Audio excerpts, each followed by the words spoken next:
Assalamualaikum, selamat tengah hari.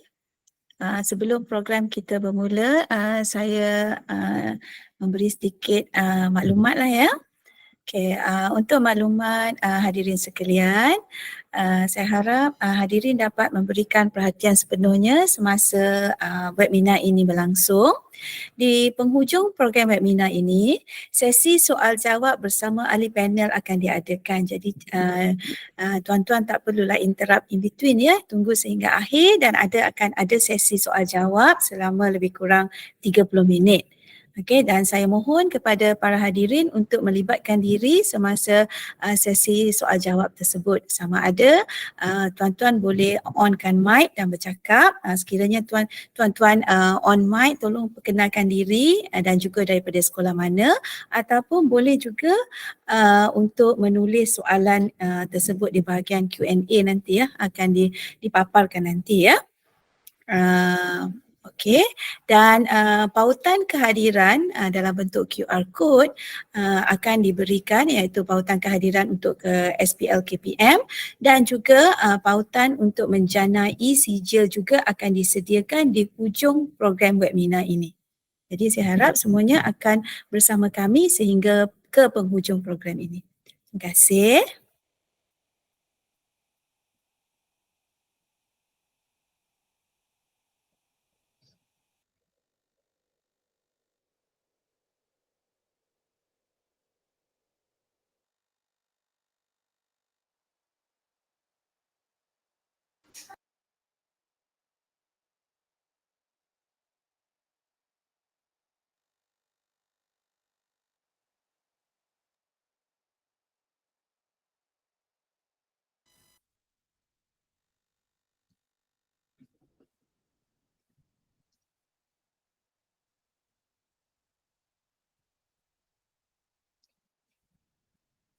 Mas Amsyah, saya nak cuba suara ni. Boleh dengar tak?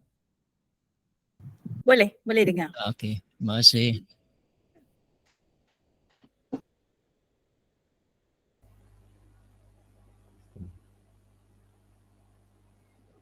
Cikgu Syam. Ya, Kita saya. Sudah on air ke belum? Cikgu Salbi, kita dah on air belum? Ya, sudah on air. Okey. Okey, memandangkan kita sudah menghampiri 2:30. Alright. Bolehkah kita mohon semua panel-panel kita untuk Cuba mic. menunjukkan diri? Okey. Testing mic, Terima testing mic. kasih. Okey, testing mic dulu. Testing. Dapatkah? Okey. Assalamualaikum. Boleh dengar? Dengar? Clear? Okey. Saya punya suara okey? Okey, Cikgu Yu. Okey, thank you. Cikgu Edwin, nak testing? Testing. Okey. Cikgu Edwin, Mas Amsyah. Terima kasih Cik Jaya. Okey. Alright, kita mula ya. Okey, dah 2:30 jadi kita akan mula sekarang ya. Okay. Melayang serindit di hujung muara, merbah berkicau di tepi ladang. Awal bismillah pembuka bicara, ke webinar Juh Jadi Guru Cemerlang. Salam sejahtera dan salam menjulang pendidikan negeri Sarawak. Fly kenyalang fly, fly high. Saya Cikgu Nur Syamsiah Samsudin, Guru Cemerlang Biologi selaku moderator untuk program webinar pada hari ini mengalu-alukan kehadiran Yang Berusaha Encik Edwin Anak Apok, Ketua Penolong Pengarah Kanan, Sektor Pembelajaran Jabatan Pendidikan Negeri Sarawak, Yang Berusaha Encik Jaya bin Pala, Nazir Kanan, Ketua Unit Penilaian dan Kompetensi Jemaah Nazir Negeri Sarawak, Yang Berusaha Puan Haja Nora binti Sahmat, Yang di-Pertua Majlis Guru Cemerlang Sarawak, guru-guru cemerlang dan para hadirin yang dihormati sekalian. Selamat datang ke program webinar Juh Jadi Guru Cemerlang 2023 Anjuran Bersama Majlis Guru Cemerlang Sarawak dengan Jabatan Pendidikan Negeri Sarawak. Tanpa melengahkan masa lagi, majlis dengan penuh takzimnya ingin menjemput Yang Berusaha Encik Edwin Anak Apok untuk menyampaikan kata aluan dan seterusnya merasmikan webinar Juh Jadi Guru Cemerlang 2023. Majlis dengan segala hormatnya mempersilakan. Terima kasih kepada Puan Moderator, Cikgu Nur Samsiah binti Samsudin, Guru Cemerlang, Biologi Sekolah Menengah Sains Kuching. Salam sejahtera, salam Malaysia Madani, salam segulai sejalai, salam menjulang pendidikan negeri Sarawak dan selamat petang. Pertama sekali saya mewakili Jabatan Pendidikan Negeri Sarawak ingin mengucapkan ribuan terima kasih setinggi-tinggi tahniah dan penghargaan kepada Majlis Guru Cemerlang Sarawak yang mana pada petang ini telah berjaya menganjurkan satu forum khas bertajuk Cuh Jadi Guru Cemerlang Negeri Sarawak tahun 2023. Kita juga merakamkan ribuan terima kasih kepada Jemaah Nazir Negeri Sarawak yang telah memberikan kebenaran kepada Encik Jaya bin Pala iaitu Nazir Kanan yang akan memberikan penerangan serta perkongsian berkaitan dengan permohonan dan juga penilaian berkaitan dengan permohonan Guru Cemerlang pada tahun ini. Tuan-tuan dan puan-puan, forum pada petang ini diadakan bertujuan untuk memberikan info, maklumat serta penerangan berkaitan dengan permohonan sebagai Guru Cemerlang yang mana seperti mana yang telah diketahui, iklan pemangkuan Guru Cemerlang telah dikeluarkan oleh Bahagian Pengurusan Sumber Manusia bertarikh 12 Jun 2023 dan permohonan-permohonan ini perlulah dihantar pada sebelum bulan September tahun 2023 di mana penilaian-penilaian akan dilaksanakan sepanjang bulan Ogos dan juga sepanjang bulan September. Jadi selain daripada itu, forum ini juga mempunyai matlamat iaitu merealisasikan hasrat Jabatan Pendidikan Negeri Sarawak supaya lebih ramai lagi guru-guru kita memohon jawatan sebagai Guru Cemerlang yang lengkap dengan pelbagai ilmu dan kemahiran. Melalui forum ini juga kita mengharapkan calon-calon yang ingin memohon jawatan Guru Cemerlang boleh mengenal pasti persediaan, proses serta prosedur-prosedur yang perlu diikuti sebelum memohon ataupun menghantar borang permohonan, di mana segala proses ini perlulah dipenuhi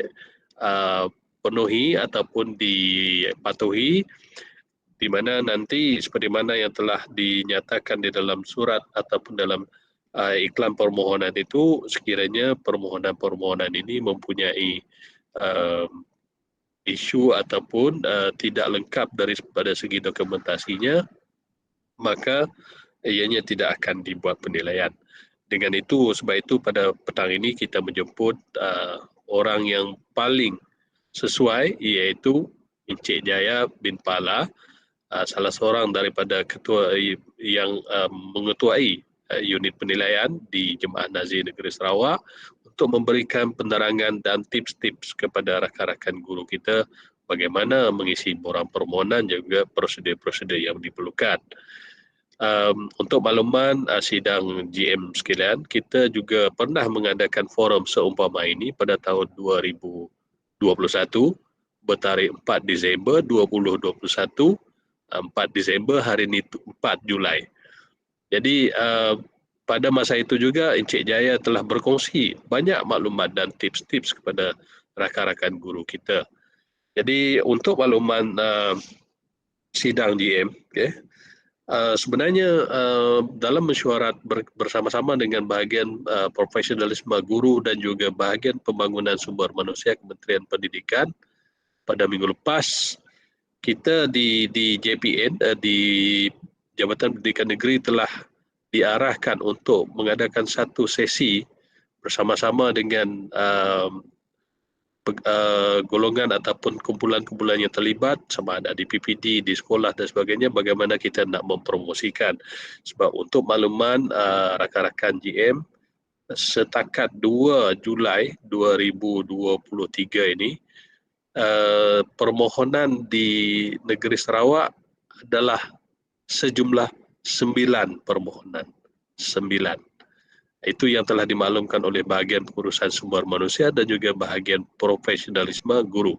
Jadi dengan adanya forum seperti ini, kita mengharapkan lebih ramai lagi akan memohon jawatan Guru Cemerlang sebab dia kekosongannya begitu banyak. Jadi kita mohon rakan-rakan guru kita merebut peluang ini supaya lebih ramai lagi yang akan memegang jawatan sebagai guru cemerlang. Jadi berkaitan dengan forum kita pada hari ini juga, kita saya mewakili Jabatan Pendidikan Negeri Sarawak ingin merakamkan hasrat daripada yang berbahagia Datuk Pengarah kita sendiri, di mana beliau sendiri mahu melihat lebih ramai guru-guru kita di Sarawak ini memohon jawatan sebagai guru cemerlang.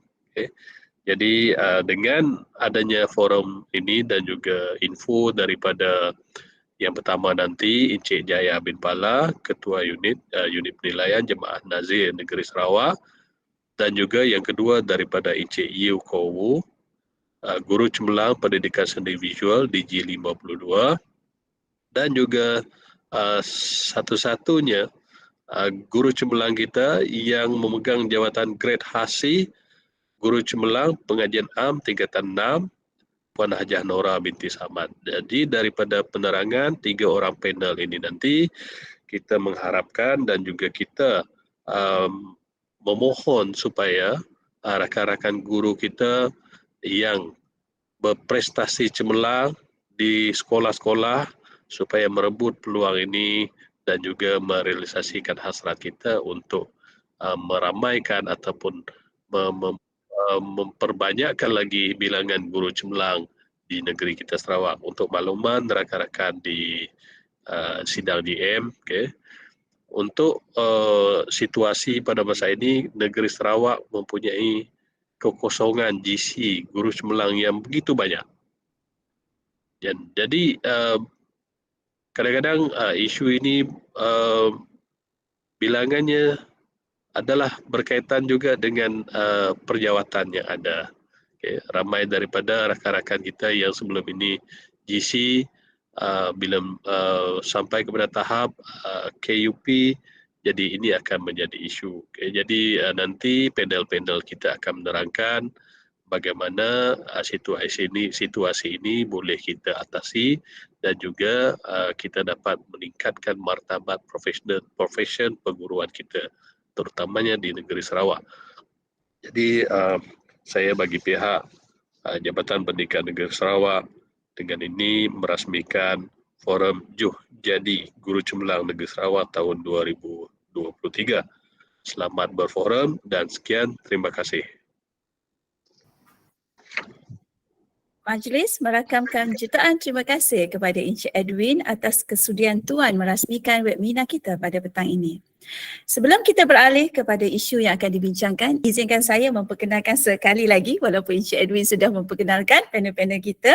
Okey, panel kita yang pertama tak lain tak bukan Encik Jaya bin Pala, Nazir Kanan, Ketua Unit Penilaian dan Kompetensi Jemaah Nazir Negeri Sarawak. Panel kita yang kedua adalah daripada kalangan guru cemerlang kita sendiri, iaitu Cikgu Yew Koh Wu.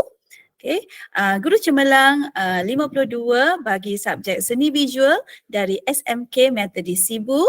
Dan panel kita yang terakhir tak lain tak bukan juga yang merangkap yang di-Pertua Majlis Guru Cemerlang Negeri Sarawak, Puan Hajah Nora binti Samad, Guru Cemerlang Grade Hasi Pengajian Am dari SMK St. Joseph Kuching. Okey, kata aluan sudah, berkenalan pun sudah. Kini tibalah kita ke slot yang pertama, iaitu tentang syarat permohonan dan pengurusan terkini borang permohonan guru cemerlang yang akan disampaikan oleh Encik Jaya bin Pala, Nazir Kanan dari Jemaah Nazir Negeri Sarawak. Majlis mempersilakan. Kemahiran menulis tahap 1, 2, 3 dan ini kemahiran menulis nombor 1 hingga 10. Terima kasih Cikgu Nur Samsiah, GC Biologi selaku moderator pada petang ini.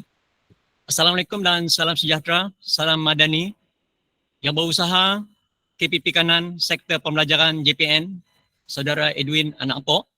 Rakan penceramah kita pada petang ini, Puan Hajah Nora Samad, GC Grade Hasi Pengajian Am, Encik Yew Koh Wu, GC PSB DG52, serta rakan guru yang berkesempatan bersama dalam program Juh Jadi Guru Cemerlang pada petang ini yang saya hormati sekalian.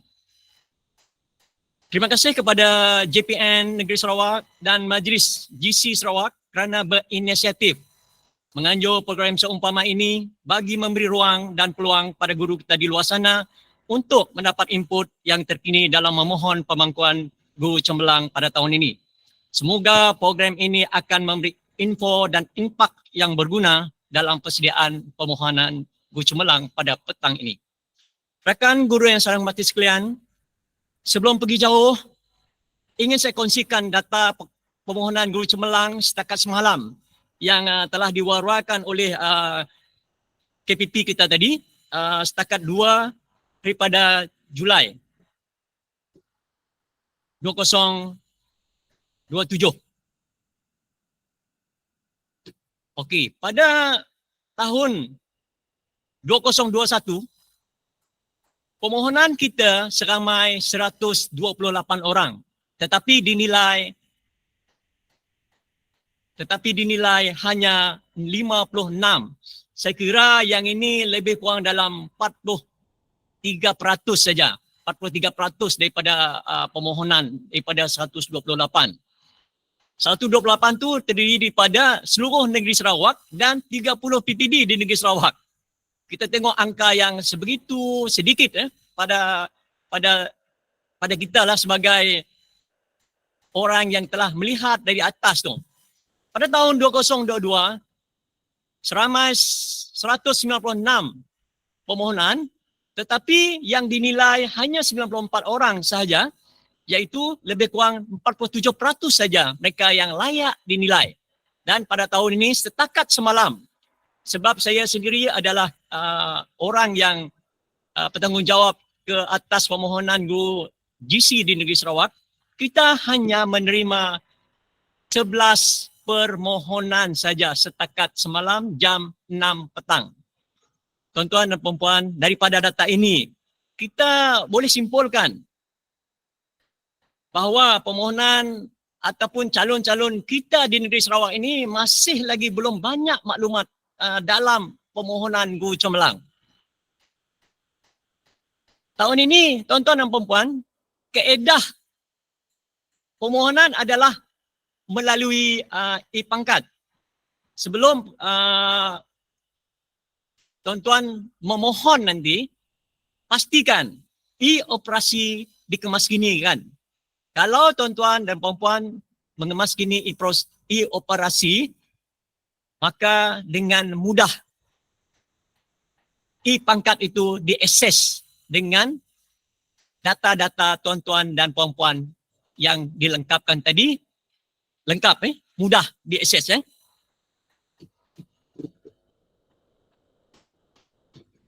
Okey. Sebelum kita nak jauh lagi, pastikan tuan-tuan dan puan-puan melihat iklan yang kita kira iklan yang telah dikeluarkan seperti KPP maklumkan tadi. Iklan dikeluarkan pada 12 bulan 6 2023 dan ingat tarikh tutup pada permohonan ini ialah pada 7 hari bulan Julai 2023. Yang ini tuan-tuan dan puan-puan adalah di peringkat calon. Aku ingat pada 7 hari bulan 7 itu 2023 itu ialah di peringkat calon. Manakala di peringkat pengurusan iaitu KJ ataupun ketua jabatan, dia antara 7 dan 14 itu masa pengesahan ketua jabatan. Saya akan terangkan nanti macam mana kaedah ataupun time frame kepada permohonan ini. Tuan-tuan dan puan-puan, kita pastikan bahawa tuan-tuan dan puan-puan memohon grade yang sepatutnya dan telah diiklankan sahaja. Pada tahun ini tidak sama seperti tahun yang lepas. Pada tahun ini grade yang ditawarkan untuk sekolah menengah dan juga vocational, oleh kerana kita sekarang ni kebanyakan warga pendidik yang mengikuti GM kita pada petang ini ialah dalam kalangan guru sekolah menengah dan juga sekolah rendah, college vocational. Saya tak sentuhlah IAB ataupun IAB ataupun IPG. Jadi saya fokus kepada grade-grade yang ditawarkan kepada tuan-tuan dan puan-puan yang berada di sekolah menengah dan juga vocational. Grade yang ditawarkan bermula daripada DG32, DG34, DG38, DG44, DG48, DG54, DG dan grade HASI. Itu untuk dalam kalangan guru-guru di sekolah menengah dan juga kolej vocational. Tahun ini tidak ada grade DG52 ditawarkan di sekolah menengah. Kalau tuan-tuan dan puan-puan nak memohon pun memang tidak ditawarkan. Manakala di sekolah rendah, rakan-rakan kita berada di sekolah rendah, memang agak mengecewakan bila iklan dikeluarkan pada 12 bulan. Saya sendiri telah meneliti secara detail dan saya dapati memang tidak ditawarkan kepada tuan-tuan dan puan-puan yang berada di sekolah rendah yang untuk memohon grade DG48. Dia hanya ada grade DG32, grade DG34, grade DG38 dan juga grade DG44. Jadi tuan-tuan dan puan-puan, tidak ada grade selebih daripada itu untuk sekolah rendah. Itu di antara apa yang termaktub dalam iklan. Jadi kita kena mematuhi dan akur kepada permohonan pada tahun ini. Ingat kita memohon menggunakan pangkat sahaja. Kita tidak seperti tahun-tahun lepas lagi dia ada web dia tersendiri. Tahun ini lebih memudahkan. Tetapi apabila kita lihat data tadi, mohonlah rakan-rakan di luar sana kalau boleh kita mohon dulu. Sebab permohonan pada tahun ini agak memudahkan. Dia tidak perlu tuan-tuan dan puan-puan mencetak permohonan tersebut. Hanya selepas 14 bulan ataupun pada 24 bulan nanti saya akan sediakan time frame dan akan paparkan pada tuan-tuan dan puan-puan nanti. Pada saat itulah tuan-tuan akan dihubungi oleh pihak kami, maka masa itulah tuan-tuan dan puan-puan boleh mencetak bawang tersebut. Jadi sangat mudah tahun ini. Okay, kalau kita lihat data tadi setakat semalam pukul 6 petang kita hanya ada 11 permohonan saja. Memanglah kita tahu bahawa faktor-faktor penyebabnya mungkin disebabkan sekolah rendah yang tiada grade untuk yang 48 dan sebagainya. Tetapi adik-adik di luar sana, guru-guru yang muda grade 41 yang masih dah melebihi 5 tahun, mohonlah. Masih berpeluang untuk menjadi guru cemerlang. Baiklah tuan-tuan dan puan-puan, kita lihat tata cara penilaian guru cemerlang. Permohonan dia.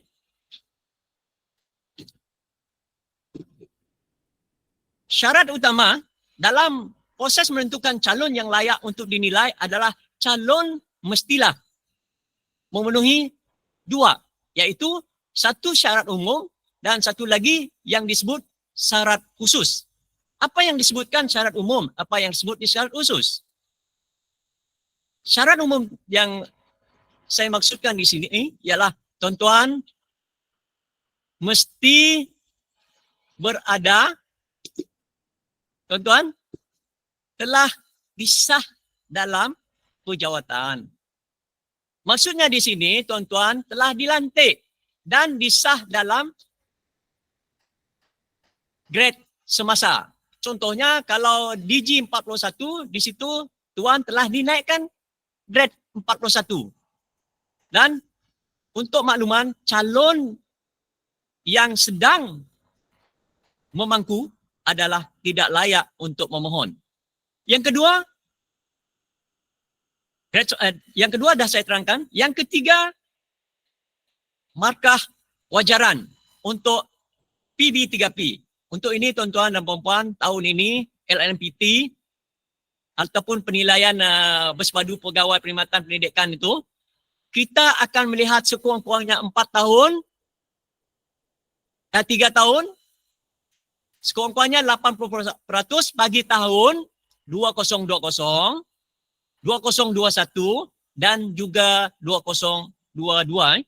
Saya tak akan bincang lebih panjang sebab rakan kita Encik Wu nanti akan dan Puan Hajah akan lebih menerangkan kepada kita macam mana pengalaman dan juga markah-markah ini diguna pakai nanti.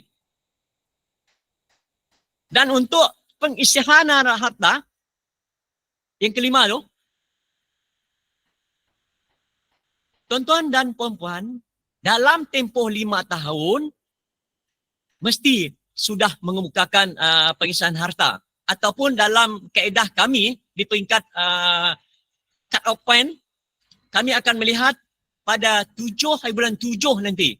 Kalau tuan-tuan dan puan-puan belum lagi menilai, belum lagi mengemukakan pengisytiharan harta, masih lagi berpeluang.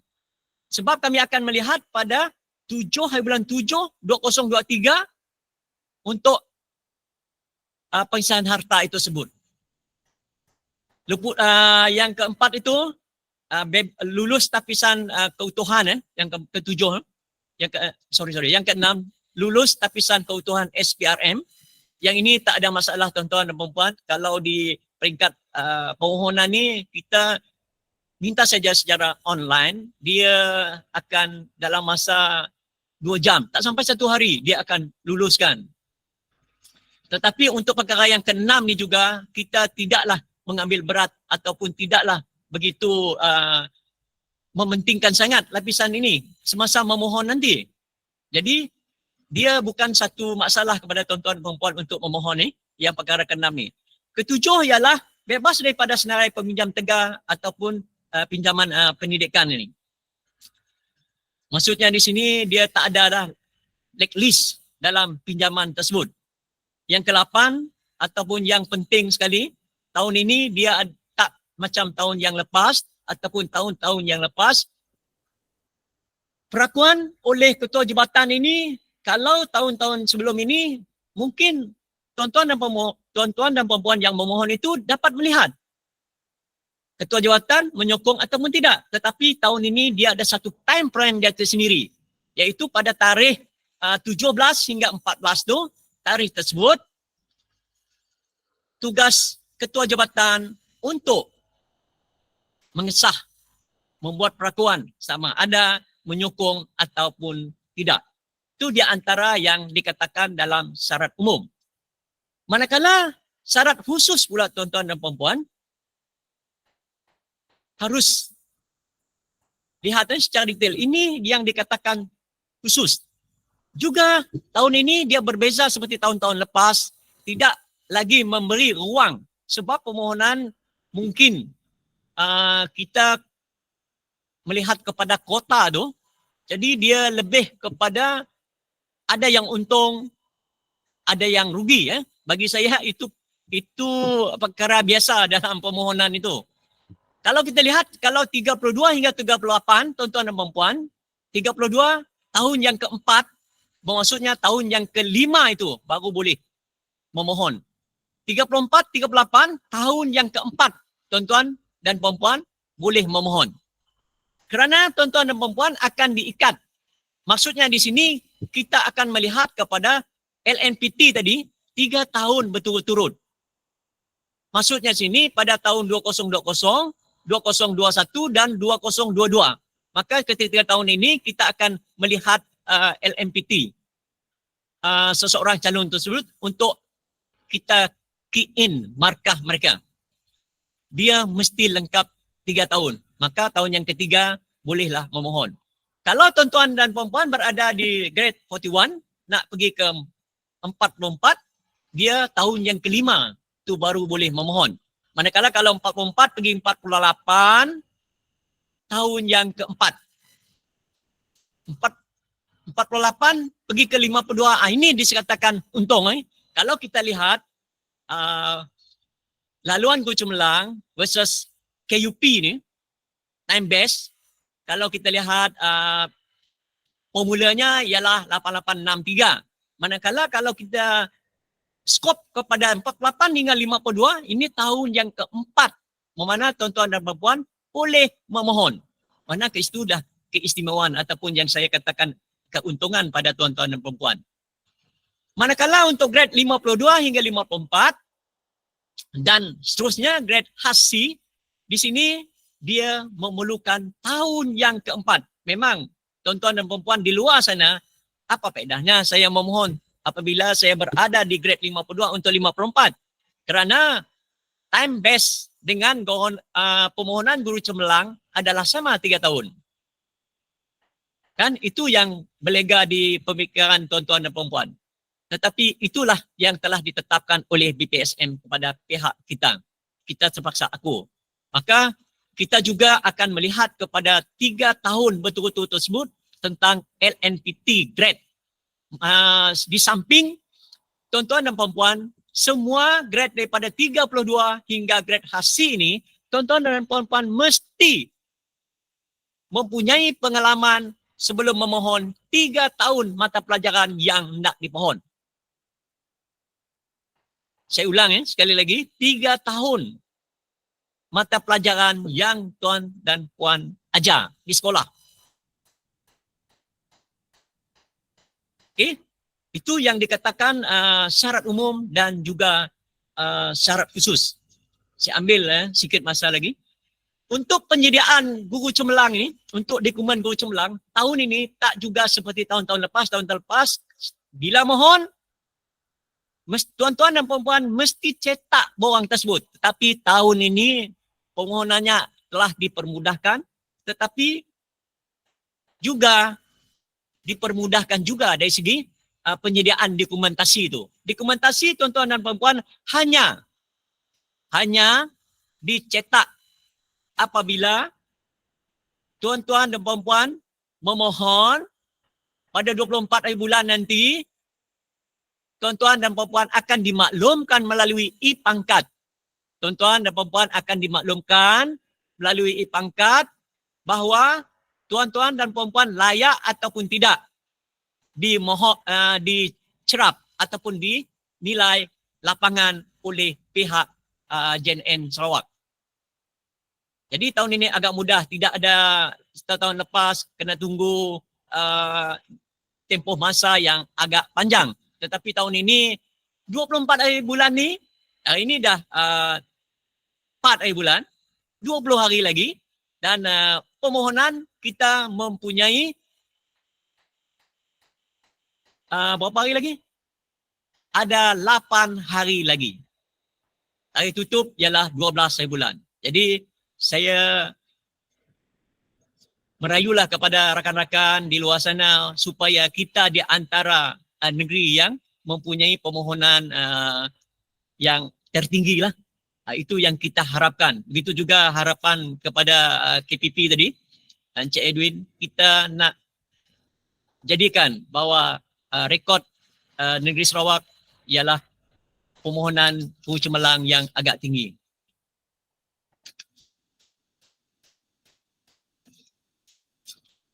Okey.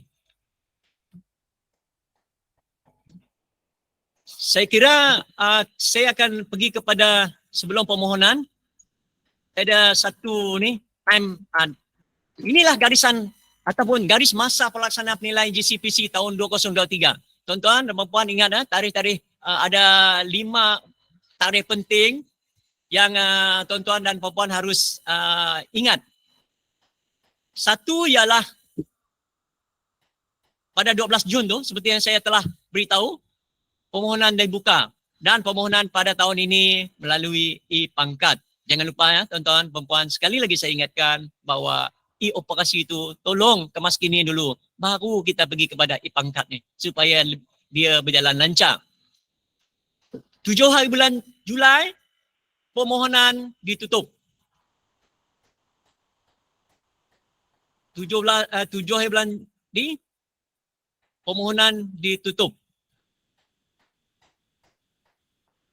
Okay, pada 3 bulan, 7 hingga 14 Julai ni, maksudnya 7 hingga 14, yang ini dia ada satu time frame untuk ketua jabatan mengesah. Sama ada dia melulus atau menyokong calon tersebut. Calon sekarang dia tak dapat macam tahun lepas, dia tahu sebab melalui borang yang disediakan. Tetapi tahun ini dia ada satu khas untuk ketua jabatan dalam menentukan menyokong ataupun tidak calon tersebut. Kita beri ruang seminggu untuk mereka memohon. Pada 24 Julai 2023, inilah tarikh yang tuan-tuan dan puan-puan, agak-agaknya tarikh ini bagi yang memohon, dia boleh semak status dia sama ada berjaya ataupun tidak. Kalau berjaya pada tarikh ini, tuan-tuan dan puan-puan boleh cetak borang permohonan tersebut. Simpan. Sebab pihak kami ataupun jemaah nazir akan menghubungi pihak tuan dalam pada 7 hingga 29 tu sebelum penilaian tu dibuat. Seminggu sebelum lapangan ataupun penilaian di lapangan akan dibuat. Okey, tuan-tuan dan puan-puan, itu garis masa pelaksanaan tu tolong lihat tarikh masa yang telah ditetapkan. Ini merupakan panduan permohonan. Kalau tuan-tuan dan puan-puan, masuklah web yang telah ditetapkan, iaitu e-pangkat. Ini. Key in saja kata laluan, dia akan membawa tuan-tuan macam mana untuk memohon tu. Okey, yang ini secara sepintas selalu bahawa permohonan tuan-tuan dan puan-puan dinilai pada tahun ini melalui sistem e-pangkat. Dia yang keduanya, kalau pengakuan yang kedua ialah pengakuan daripada ketua jabatan. Yang ini masih lagi dalam 7 hingga 14 tadi. Tuan-tuan dan puan-puan juga masih lagi boleh melihat permohonan tersebut sama ada betul ataupun salah. Boleh lagi sehinggalah pengakuan daripada ketua jabatan nanti, maka itu masa tu pada 14 bulan dia tak dapat lagi dibuka. Saringan yang ini akan dibuat oleh panel nanti, sama ada tuan-tuan dan puan-puan berjaya ataupun tidak. Dan akhir sekali barulah ada penilaian di peringkat sekolah. Maksudnya disebut, kami istilahkan sebagai lapangan. Pihak nazir akan buat verifikasi di sekolah tuan-tuan dan puan-puan. Lepas tu keputusan layak dinilai ini juga sekarang ini melalui e-pangkat. Ataupun dia akan hantar notifikasi melalui email. Tuan-tuan dan puan-puan, selepas syarat umum, syarat khusus, dan yang ketiga ialah cut off point. Mungkin ada rakan-rakan yang tanya kepada saya, apa itu cut off point? Cut off point ini adalah satu saringan awal di mana apabila selepas 14 hari bulan nanti, borang tuan-tuan dan puan-puan akan dikumpul, dan saya akan mewakili Negeri Sarawak untuk salah satu seorang panel dalam melepasi dalam cut off point nanti, melihat calon-calon yang Negeri Sarawak sama ada melepasi ataupun tidak syarat umum, syarat khusus dan kelayakan yang lain sebelum mereka dipanggil ataupun beri kelayakan untuk ke lapangan nanti. Okey, sebelum saya akhiri pada ni, sebab saya dah ambil masa 5 minit daripada rakan, ini di antara isu-isu yang dibuat semasa penilaian. Satu daripadanya ialah calon tidak bersedia untuk dinilai pada tarikh tersebut. Kalau kita lihat data tadi, seperti yang saya bekalkan tadi, daripada 56 itu, daripada 128 cut off point, hanya 56 yang dinilai pada tahun 2021. Pada tahun lepas, 2022, 196 permohonan, tapi apabila cut off point, 94 orang saja yang melepasi. Di antara 94 orang ini, inilah isu-isu yang kita telah kenal pasti. Ada calon-calon yang tidak bersedia untuk dinilai dan menarik diri pada hari penilaian. Dia akan berhubung dengan kita, kata, oh saya tak dapat dinilai sebab belum bersedia. Kemudian ada juga berlaku pada bila kita buat satu verifikasi, maksudnya kita berada di lapangan dan menilai kepada calon tersebut, kebanyakan persediaan atau calon tersebut belum lagi bersedia. Di sinilah kita lihat bahawa evidence yang disediakan tidak lengkap. Dalam sesi pembentangan, apabila seseorang itu sudah disenarai pendek, sesi pembentangan yang dibentangkan oleh calon yang di Senarai Pendek ini kebanyakan yang tak dapat ini juga dia tidak relevan dan tajuk yang diberi memanglah tajuk telah disediakan, tapi untuk slot ini saya tak bercakap tentang ni, saya lebih bercakap tentang syarat umum dan syarat khusus dan juga bawang permohonan. Kebanyakan calon dia tidak kaitkan pembentangan itu dia dengan apa yang di mata pelajaran yang dia pohon. Dan satu yang saya rasa walaupun tuan-tuan dan puan melihat satu yang akhir ni sebagai satu yang remeh, tetapi percayalah bahawa sokongan daripada ketua jabatan, kalau di sekolah rendah, guru besar, kalau di sekolah menengah, pengetua, dia memain peranan yang penting dalam menyokong permohonan tuan-tuan dan puan-puan. Saya tak keterlaluan saya katakan bahawa apabila sesi bersama dengan pihak pentadbir sekolah, kalaulah kita dapati bahawa ada pengetua ataupun ada guru besar yang kata dia tak memberi sokongan secara terbuka. Kalau dia pun boleh berkata, oh cikgu, calon ini saya tidak sokong. Bermakna tuan-tuan dan puan kena ada hubungan baik dengan pihak sekolah. Buktikan bahawa guru cemerlang ini memang cemerlang dalam mana-mana aspek pun. Saya rasa itu saja yang sempat saya kongsikan pada petang ini. Terima kasih kepada semua.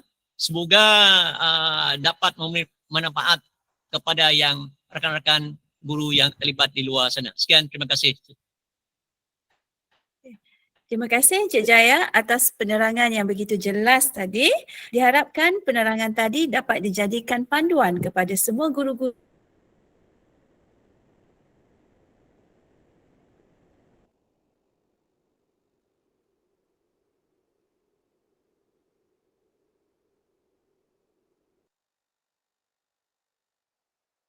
majlis mempersilakan.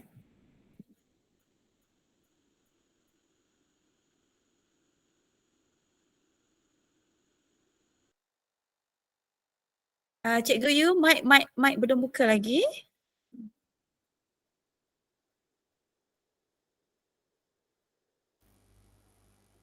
Okay, sorry ya.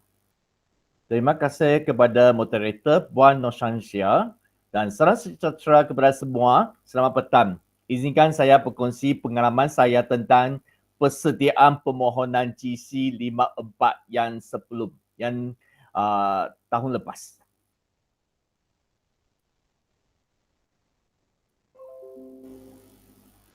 Dapat lihat PowerPoint saya?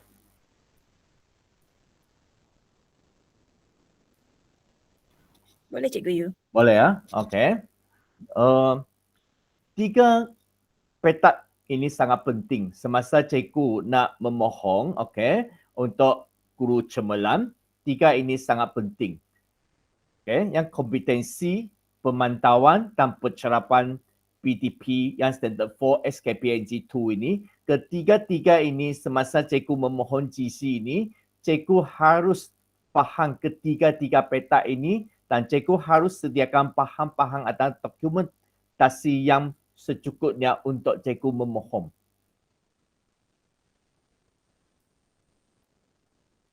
Okey. Fokus kepada bidang subjek yang dibohong. Ingatkan cikgu, kita fokus kepada bidang subjek yang dibohong dan cikgu harus penguasaan ilmu yang tentang subjek yang cikgu mohon. Seperti saya ajar seni visual STPM. Jadi saya harus menguasai semua ilmu tentang seni visual ini, sukatan pelajaran, semua silibus yang akan ditanya oleh Nazir semasa Nazir datang. Dan aktiviti program kita juga tuju kepada bidang subjek kita. Ingatkan cikgu, aktiviti dan program yang kita laksanakan itu harus ada berkaitan dengan bidang subjek yang kita mohon. Seperti seni visual, saya memang semua aktiviti yang saya jalankan, program yang saya jalankan, semua berkaitan dengan bahagian ini. Dan ingatkan RPH. Okey, RPH kita sangat penting. Semasa Nazir datang usaha kita, RPH ini memainkan satu peranan yang penting dinilai oleh Nazir. Saya ingatkan cikgu semua untuk bahagian objektif. Bahagian objektif mesti dapat diukur, dinilai. Okey, selalu ini ditanya. last year yang saya terdengar lah, banyak cikgu ditanya tentang objektif RPH. Kerana kalau secara umum kita tulis RPH tidak objektif itu, tak dapat dinilai, itu akan di-query oleh Nazir. Tak ingatkan cikgu, semasa cikgu berpersediaan, cikgu harus tulis RPH dengan sebaik boleh, mesti ada objektif yang dapat diukur. Bermaksud 100% pelajar dapat mencapai apa. Ataupun bilangan berapa, bilangan pelajar ataupun 5/9 ataupun 25/10 yang dapat mencapai objektif ini.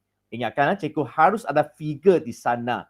Dan sumbangan cikgu itu di bahagian kompetensi, saya rasa yang cikgu sudah mula memohon, cikgu ingatkan setiap sumbangan untuk peringkat daerah, negeri, kebangsaan, antarabangsa, cikgu harus tulis dengan sebaik boleh.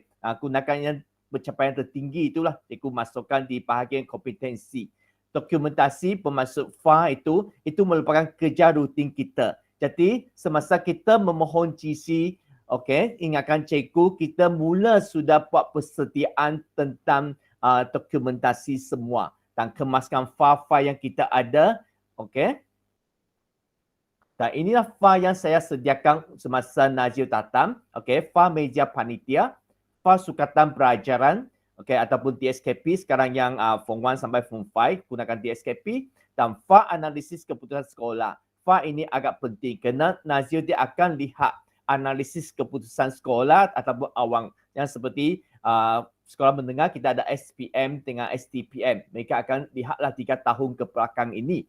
Dan FAR JSU untuk kita semasa buat bank soalan sekolah, dan FAR program panitia. Ini pun selalu ditanya. Ingatkan cikgu, FAR program panitia kerana aktiviti program yang kita laksanakan kita mesti dokumentasikan.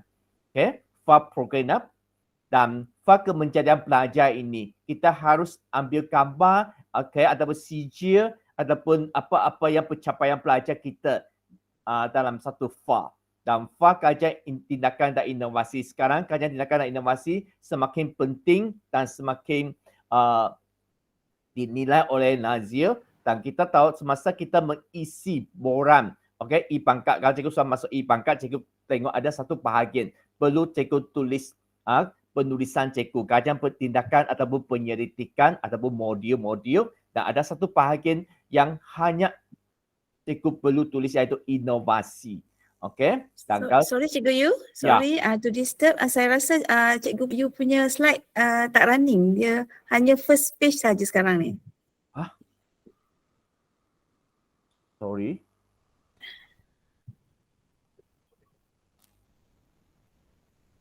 Sekarang? Okay. Bermaksud saya terbasar kecilkan dia tahu tak? Okay. Alright, sorry. Sorry ya.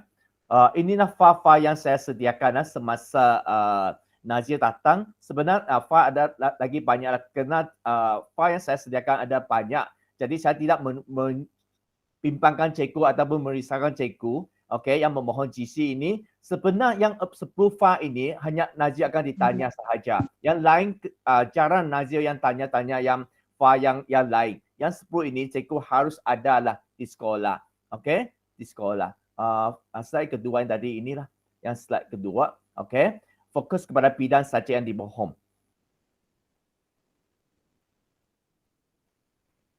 Dan inilah juga yang faham pandu mengajar saya selalu simpan dalam satu FAR untuk semakan Nazir. Dan contoh-contoh lukisan yang pelajar buat itu kerana modul-modul yang kita sediakan itu juga harus ada. Saya akan sediakan modul latihan, modul PTPC, apa-apa jenis-jenis modul yang saya sendiri sediakan, saya akan letak di atas meja untuk disemak oleh Nazir.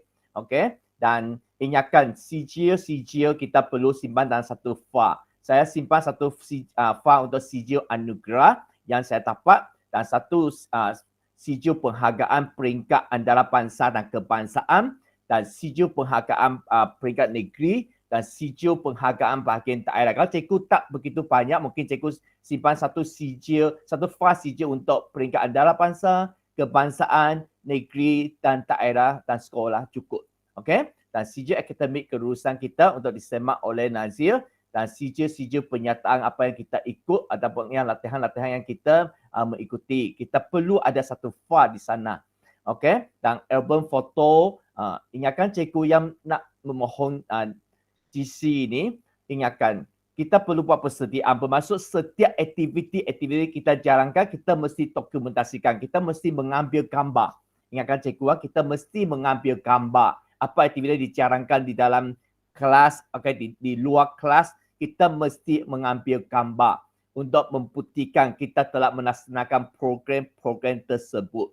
Okey, dan album CD yang saya burn dan CD itu semua saya simpan dalam satu album untuk disemak oleh Nazir. Okey, fokus kepada kajian tindakan dan inovasi ini yang saya tadi sudah sentuh, ini agak penting untuk kita persediaan memohon GC ataupun kajian tindakan ini di peringkat sekolah, daerah, negeri ataupun kebangsaan dan antarabangsa. Untuk grade semakin tinggi, dia perlu semakin peringkat semakin tinggi lah. Seperti saya last year saya memohon GC 54. Jadi saya perlu ada sampai ke peringkat antarabangsa. Okey. Mungkin yang tak grade sangat tinggi itu cikgu boleh sampai ke negeri, daerah itu cikgu ikut sahaja. Apa-apa kajian tindakan yang ada inovasi, cikgu cuba ikut. Menang tak apa, cikgu cuba ikut. At least cikgu ada terlibat dalam bahagian kajian tindakan dan inovasi. Di peringkat sekolah juga boleh, tak ada masalah. Okey, cikgu cuba ikut. Ini yang penting. Kalau kita nak jadi seorang guru cemerlang, kita harus ada kajian tindakan dan inovasi. Dan penulisan yang lain seperti modul-modul pun tak ada masalah, boleh cikgu tulis. Penyelidikan lagi susah, itu yang cikgu gak ada, boleh tulis di bahagian penulisan sana. Okey, inilah kajian tindakan yang saya rasakan, hanya contoh-contoh sahajalah apa yang kajian tindakan yang saya inovasi yang telah saya laksanakan. Okey, dan ingatkan satu lagi, sebelum Nazir datang buat persediaan buku-buku latihan modul yang cikgu minta pelajar buat itu mesti semua disemak oleh cikgu. Jangan tidak disemak. Ingatkan ini penting. Cikgu harus semak semua latihan, lampiran kerja pelajar. Kerana Nazir akan minta beberapa pelajar bagi latihan mereka untuk mereka semak. Jadi cikgu ingatkan bahagian ini sangat penting. Cikgu harus minta anak-anak murid mungkin 1 minggu, 2 minggu ini serahkan kepada cikgu semak. Setiap minggu lah ini kerja rutin kita. Semak latihan buku pelajar kita. Dan inilah modul-modul yang saya buat. Saya semua jilidkan dia dan saya letak di sana untuk disemak oleh Nazir. Kita kadang-kadang kita ada buat modul latihan, minta cikgu jilidkan dia. Sekarang jilid sangat senang, pergi ke printing shop sana, mereka akan tolong kita jilidkan jadi satu-satu buku. Itu yang memudahkan cikgu semasa Nazir datang untuk semak dokumentasi cikgu. Okey, dan satu lagi, amalkan amaran terbaik dalam pembelajaran dan pengajaran. Ingatkan sebelum Nazir datang, cikgu sudah cuba, okey? Cuba setiap kali cikgu masuk ke kelas mengajar, cikgu gunakan pelbagai teknik menyoal, okey? Cikgu gunakan pelbagai ABN dan cikgu perlu ingatkan cikgu kita sebagai fasilitator sahaja, pelajar kita harus berpusat kepada pelajar kita dan pelajar kita perlu aktif dalam kelas kita. Dan ingatkan kita cuba jalankan pelbagai aktiviti dalam kelas, okey, dan semakan buku latihan.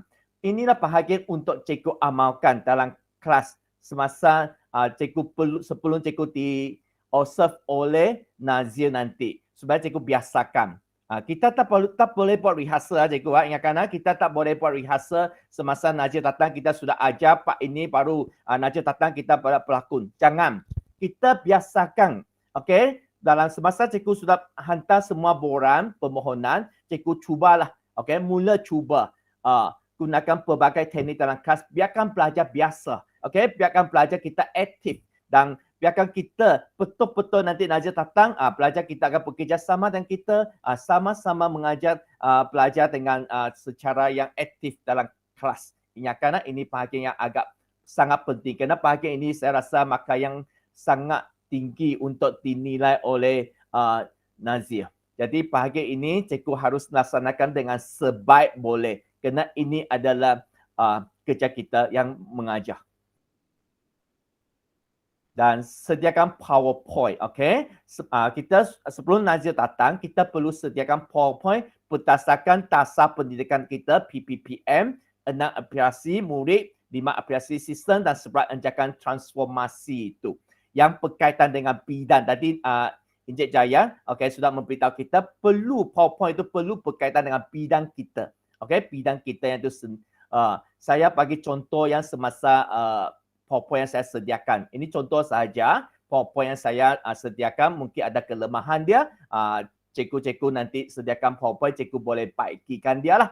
Okey, saya ada letak jawatan tugas luar saya di sini dan saya ada kerana foto saya terlalu banyak, saya letak QR code di sana untuk Nazir scan tengok apa foto kejayaan yang saya laksanakan. Mereka boleh scan dan mereka boleh lihat gambar-gambar yang ada dalam PowerPoint saya. Okey. Dan No Child Left Behind ini ialah cokolan kata sekolah saya dan juga cokolan kata saya sendiri, okey, untuk adil untuk semua pelajar walaupun pelajar dalam kelas yang lemah, kita perlu tunjukkan kejayaan pelajar kita semasa kita mengajar dalam kelas, bagaimana kita pimpin pelajar yang lemah, pimpinnya pelajar yang di kelas hujung itu jadilah orang yang sangat hebat di masyarakat. Ini cikgu semua boleh tunjukkan semasa PowerPoint, cikgu gunakan yang kita kata yang paling dapat wow factor, yang dapat menunjuk, paling menunjuk supaya tertarik perhatian kepada Nazir kita. Okey, dan inilah pencapaian kita untuk murid kita yang sampai ke international, sampai ke mana-mana kita letak saja sijil-sijil yang paling tinggilah cikgu letak sana untuk menarik perhatian Nazir. Okey, dan inilah aktiviti-aktiviti yang dilaksanakan semasa saya di sekolah. Okey, saya juga tunjukkan kepada Nazir ini bidang saya, seni visual. Saya telah mewujudkan kerjaya seni di kawasan sekolah. Okey, first kerjaya di sekolah Malaysia. Dan produce the result, result ini juga merupakan satu perkara yang sangat penting. Cikgu harus tunjukkan result kita 3 tahun yang kebelakang ini. Bermaksud kalau tahun ini cikgu memohon, cikgu look back yang 3 tahun ke belakang lah. Okey, ini result STPN saya, bermaksud setiap tahun dia meningkat. Okey, dan saya juga gunakan memanfaatkan ICT bagi meningkatkan kualiti pembelajaran saya. Okey, ini semua kita boleh share kepada Nazir kita, tengoklah pencapaian kita. Inilah inovasi yang saya laksanakan, kerja tindakan yang saya buat. Okey, saya semua buat dalam PowerPoint. Kerana PowerPoint itu tak boleh banyak, hanya 10 slide sahaja. 8 sampai 10 slide sahaja. Dia tak boleh melebihi 10 slide ya, cikgu ingatkan. Dan saya share apa yang wow factor yang saya buatlah. Dan webinar yang saya lakukan di YouTube di mana-mana, okey, jadi mentor, okey, penceramah, ini semua saya tunjukkan di PowerPoint saya. Ini contoh PowerPoint cikgu. Contoh PowerPoint saya, okey. Pencapaian saya sendiri, okey, as a role model kepada pelajar saya sampai ke international, okey, dan social work semua saya komiti dengan mana-mana sektor swasta, okey, secara meluas. Okey, inilah yang saya tunjukkan PowerPoint saya semasa presentation kepada Nazir. Cikgu perlu sediakan okey, semasa cikgu sudah percaya akan di-observe oleh Nazir, tolong cuba sediakan PowerPoint dengan sebaik boleh. Yes. Okey, hampir siap. Okey, refresh pengetahuan. Ingatkan cikgu, kita mesti refresh pengetahuan ini. Ini yang selalu kita takut oleh ditanya oleh Nazir. Okey, last year saya pun bahagian ini saya ada tersekat sedikit lah. Bahagian ini saya ada tersekat sedikit sebenar. Dasar pendidikan yang ditanya itu mungkin ada nervous sikit juga. Sampai saya blur tak dapat jawab. Jadi ingatkan, kita buat persediaan awal. Mungkin saya pun last minute lah 10 hari macam itu. Baru saya pergi baca, perlu ingat balik dasar pendidikan. Dan di sini saya ingatkan cikgu semua, kalau boleh, okey, cuba. Okey, ingatkan dasar-dasar pendidikan terkini. Okey, apakah pendekatan pembelajaran yang terkini, pengajaran terkini. Okey, teori-teori itu cikgu baca sedikit-sedikit supaya sampai ke masa Nazir datang, saya rasa cikgu mungkin sudah ingat dalam otak cikgu tak nervous macam saya itu hari. Okay? Dan bidang cikgu sendiri ya, kalau cikgu memohon bidang biologi, cikgu mesti menguasai bidang itu. Kerana Nazir tanya, cikgu tak ada masalah. Saya rasa bidang kita tak ada masalah lah. Okay? Pedagogi yang kita gunakan, kaedah yang kita gunakan selalu tak ada masalah. Yang masalah ialah dasar pendidikan dan isu semasa. Cikgu harus selalu alert. Kerana kita GC, orang tanya kita mesti tahu apa yang terkini. Okay? Isu semasa itu hari sebelum Nazir datang, malam itu pergi ke YouTube, pergi ke website sana Google, search apa-apa yang ada terkini itu, cikgu baca-baca sikit. Okay? Dan cuba jawab. Kalau tak dapat dijawab pun tak ada masalah. Nazir tak akan hukum kita. Kita cuba apa yang pengetahuan kita yang ada, kita sebut sahaja. Okay? Apa yang kita tahu, kita sebut sahaja. Jangan malu-malu. Okay, semasa pemantauan, semasa pemantauan, ingatkan, sediakan semua benda-benda. Semasa pemantauan, saya akan sediakan satu pilihan khas untuk Nazir datang. Saya simbangkan sijil saya yang terbaik lah. Yang terbaik itu letak atas meja untuk disemak oleh Nazir, dan kompetensi sana saya sudah jilid satu file.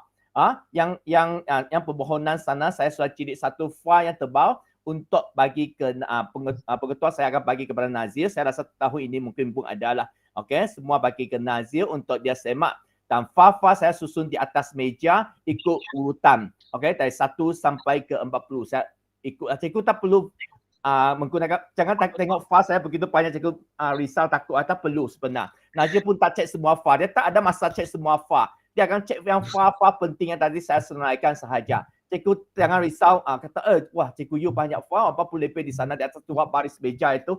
Jangan risau, tak perlu. Okay? Tak perlu begitu banyak. Kerana saya ini dari 41, 44, 48, sampai 52, sampai sekarang saya memohon 54. Jadi saya memang outdate setiap kali file saya lah. Okay. Dan apa-apa yang kita dapat hadiah, piara itu, cikgu boleh susun di atas meja. Okay? Untuk menunjukkan kita lah. Itu. Dan ingatkan semasa pemantauan Nazir, jangan nervous. Malam itu tidur awal sikit, bagi itu tunjukkan keyakinan kita. Okay? Kerana Nazir itu pun orang biasa saja, pun sama dengan kita. Okay? Kita biasa dengan mereka, kita sama-sama mesra dengan mereka. Kalau cikgu tak tahu, cikgu cakap tak tahu sahaja. Okay? Dan cikgu kata, kita boleh kata kita cuba jawab. Okay? Salah? Tak ada masalah. Dan ingatkan, lesson plan itu, RPH itu, malam itu, lihat sekali lagi dan aktiviti yang dilaksanakan untuk hari kedua, cuba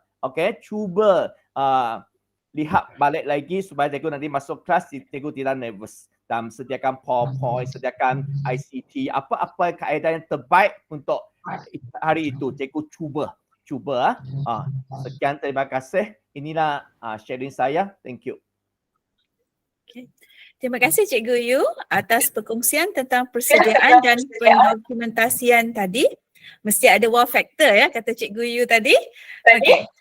Ada soalan, mohon sabar dulu. Soalan-soalan boleh diajukan di penghujung webinar. Okey, ada satu lagi slot. Okey. Majlis diteruskan lagi dengan slot perkongsian dari Puan Haja Nora tentang pengalaman dan hala 7 guru cemerlang. Silakan Puan Haja Nora. Terima kasih Cikgu Nur Samsia, moderator kita GC Biologi yang berusaha, Encik Edwin Anak Apok, KPPK, Sektor Pembelajaran yang berusaha, Encik Jaya bin Fala, Nazir Kanan, Ketua Unit Penilaian dan Kompetensi Jemaah Nazir, dan rakan ahli panel saya, Encik Yu, serta rakan GC dan juga sidang maya yang saya hormati sekalian. Izinkan saya paparkan dulu slide saya.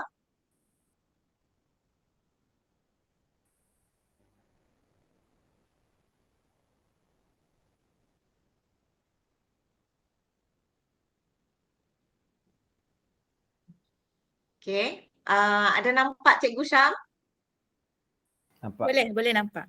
Okey, baiklah tuan-tuan dan puan-puan. Saya suka bermula dengan satu konsep iaitu guru cemerlang. Siapa sebenarnya guru cemerlang? Semua guru adalah guru cemerlang. Namun kenapa kita diminta memohon guru cemerlang? Jadi inilah yang pernah berlega-lega dalam pemikiran saya ketika saya belum memohon guru cemerlang dan ketika saya berada dalam dunia guru cemerlang. Jadi sendiri kita akan merasai perbezaan itu. Jadi secara ringkasnya guru cemerlang adalah guru yang mempunyai pengetahuan, kemahiran dan kepakaran yang tinggi dalam mata pelajaran. Khususnya dalam bidang pengajaran dan pembelajaran yang kita ajar selama ini. Jadi kalau kita sudah menguasai subjek kita, maka kita memang sudah boleh memohon guru cemerlang itu untuk diri kita dan juga sekolah kita. Dan sekaligus dikaitkan dengan untuk negeri dan juga negara. Baik, guru cemerlang juga sentiasa berdedikasi dan bermotivasi dalam melaksanakan tugas dan tanggungjawab yang cemerlang secara berterusan. Jadi itu antara perkara yang saya nak berkongsi dan kenapa membawa keadaan itu impak pada hari ini. Baik, pengalaman saya, sebab tajuk yang diberi kepada saya lah pengalaman dan hala tuju. Baik, bermula dari hasrat. Saya yakin rakan-rakan guru di luar sana ada menyimpan satu hasrat untuk memohon guru cemerlang, tapi banyak yang menjadi gangguan dan halangan. Ya, ketika saya mempunyai hasrat pada tahun 2003, tuan-tuan dan puan-puan, saya memang teringin nak menjadi guru cemerlang apabila saya melihat antara dalam perkara-perkara yang ditunjukkan dan dikongsikan oleh rakan-rakan saya ketika awal dahulu menjadi guru cemerlang menarik perhatian saya. Dan sudah tentu ketika itu Tuan Pengetua di sekolah saya, Mr. Jared Lee, pernah meletak borang di atas meja saya. Iaitu pengalaman yang pertama. Dan disokong dengan hasrat saya sendiri yang hendak memohon guru cemerlang. Jadi bermula dari hasrat, maka kita membuat perancangan. Jadi perancangan dan tindakan pada awalnya ialah sudah tentu kita mendapatkan iklan. Jadi untuk pengetahuan tuan-tuan dan puan-puan, iklan pada masa saya memohon dulu dengan iklan pada masa sekarang sangat jauh berbeza. Terus terang saya katakan, iklan pada masa sekarang iaitu borang permohonan yang ada dinyatakan oleh Tuan Nazir kita sekarang sangat mudah. Bila saya dapati rakan guru di sekolah saya sendiri yang cuba memohon dan melihat bagaimana operasi e-pangkat itu, rupa-rupanya dikatakan mudah mengisi berbanding yang lalu, berbanding tahun-tahun yang lepas. Sebab diminta kita untuk memastikan semua data kita kemaskini terlebih dahulu. Jadi mau tak mau kita kena mengemaskini segala data kita. Jadi apa yang saya tekankan di sini di bawah tindakan dan perancangan ialah apabila kita hendak mengisi borang, kita telah dimaklumkan syarat-syarat permohonan tersebut. Jadi kita akan lihat di manakah kedudukan kita dan kita di bawah grade apa dan apakah persediaan-persediaan lain yang harus kita buat. Itu perancangan seperti pengisytiharan harta yang 5 tahun, kemudian kemaskini semua maklumat kita. Jadi itu semua memang tersedia ada. Malahan di pejabat sekolah masing-masing ada rakan pejabat yang memang ditugaskan untuk mengemaskini data kita. Jadi tugas kita untuk memantau. Jadi tidak jadi halangan kalau kita katakan maklumat kita tidak lengkap. Sebab ini semua ada pihak yang membantu kita. Itu perancangan awal. Dan mulalah kita melalui journey itu, perjalanan, persediaan dalam jangka panjang. Jadi untuk tahun ini, tuan-tuan dan puan-puan hendaklah menyediakan maklumat 2020, 2021 dan 2022. Maaf, ke situ saya salah letak. 2022. Sebab permohonan kita ialah 2023. Kalau saya dulu, ketika saya berpengalaman melalui beberapa grade yang lalu, jadi grade yang terkini saya 2016, maka saya kumpul maklumat 2013, 14 dan 15. Seperti yang Cikgu Yu katakan, memang kita kumpulkan semua maklumat kita. Kumpulkan segala dokumen, kompetensi, libat urus kita, latihan, apa saja penglibatan kita, baik di peringkat sekolah, kita simpan. Kita kumpul sebab itu merupakan evidence. Dan sekarang sangat mudah. Semua di hujung jari. Kita ambil gambar, kita scan dan sebagainya. Itu antara persediaan jangka panjang. Jangka panjang ni tuan-tuan dan puan-puan, apa yang saya maksudkan ialah bermula tahun bila setiap penglibatan kita ada surat yang dihantar oleh pihak sekolah. Dan surat itu kita simpan. Malahan di pejabat sekolah kita, ada pegawai pejabat yang memang khas untuk menyimpan fail peribadi kita. Di situ juga kita boleh rujuk sebenarnya. Jadi kalau kita menyimpan data maklumat kita, dia tak akan hilang ke mana-mana. Jadi kita dapat melihat balik beberapa tahun penglibatan kita. Jadi ini yang saya maksudkan. Baik, apabila kita sudah dikenal pasti permohonan kita, maksudnya kalau zaman sekarang, kalau borang yang terkini ni, kalau tak silap saya, apabila kita mengisi ataupun key in data kita, kalau kita lengkap maklumat dengan LNPT kita, dengan pengisytiharan harta, di situ akan meletakkan katakan kita layak memohon. Tapi kalau ada maklumat yang tidak lengkap, di situ pula memberi feedback tidak layak memohon. Jadi mudah pada sekarang. Tapi zaman saya dulu, maklumat ini tidak ada. Maknanya kita kena bersedia menunggu sehingga kita dihubungi oleh pihak nazir. Dan apabila kita dihubungi oleh pihak nazir, memberitahu sekian, mereka akan datang dan akan membuat penilaian pada kita. Itu saya anggap sebagai persediaan jangka pendek. Apa persediaan jangka pendek? Seperti yang Cikgu Yu katakan tadi, kita hendaklah menyediakan dokumen dalam dalam PowerPoint ataupun menyusun semua maklumat kita untuk mereka lawat, untuk mereka pantau. Itu antaranya. Dan pada hari kejadian, grade yang saya mohon untuk tuan-tuan dan puan-puan, saya sistem lama ya, sebab saya dulu daripada 41 terus ke 48, kira macam tu. Jadi kalau sekarang 41, 44, 48. Jadi daripada 48 tu saya bergerak kepada 52, daripada 52 bergerak kepada 54, dan 54 saya memohon grade hasil. Dan di situ alhamdulillah ketika dipantau ada 2 orang nazir dari Putrajaya dan seorang dari Sarawak. Dan apa yang dilihat, saya kongsikan 3 maklumat di sini. PDP.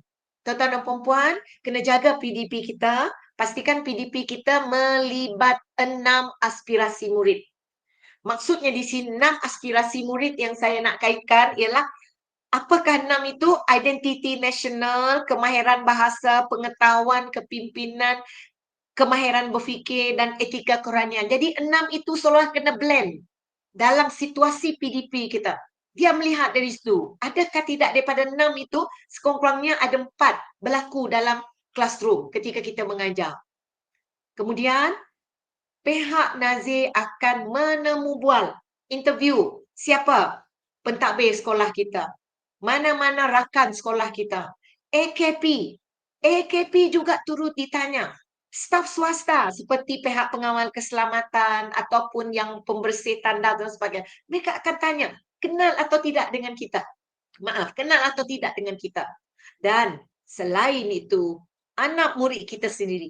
Anak murid kita sendiri, dia minta kita berada di tempat lain dan dia akan masuk ke kelas kita dan bertanya tentang cara kita mengajar dan bagaimana reaksi student kita apabila kita mengajar.